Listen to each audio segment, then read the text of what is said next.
మా బోట్‌లో అలవైతే వండుతున్నాము. వంటవాడినైతే నేనే గానీ, వంట వండేవాడినైతే నేను కాదు. మా బోట్‌లో ఖలాసీ అయితే వండుతున్నాడు. నేను పక్కనుండైతే చూసి నేర్చుకుంటున్నాను. ఎందుకంటే ఇండియాలో ఏ రాష్ట్ర ఫిషింగ్ బోట్‌కి వెళ్ళినా సరే అలవైతే సింపుల్‌గా చేసేవచ్చని చెప్పేసి. బెల్లం అయితే వేసాము. కలర్ అయితే కేసరి.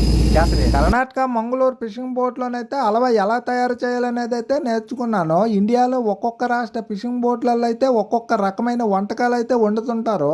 నెక్స్ట్ వీడియోలలో అయితే ఖచ్చితంగా మీ అందరికీ ఆ వీడియోలు అయితే చూపిస్తాను. అలవ అయితే రెడీ అయిపోయింది. కళాశాలందరూ కూడా వెనకాతల పనిలోనైతే ఉన్నారు. ఎప్పుడు పని అయిపోయి తినేద్దామని చెప్పేసి కళాశాలందరం కూడా ఆతురాతురుగా ఉన్నారు. డ్రైవర్కి వేస్తే దేంట్లో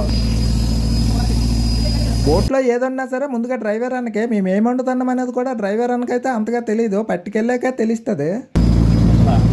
డ్రైవర్ అనకైతే ఇలాంటివి ఇస్తే పక్కన పెట్టేస్తారు. ఆయనకి ఎప్పుడు నచ్చితే అప్పుడు తింటారు. మరి ఆయనలాగా మేము ఆకలి కోర్చాలంటే మాత్రం అస్సలు వచ్చుకోలేము. నెక్స్ట్ వీడియో కోసం మన ఛానల్ అయితే ఫాలో చేసాను.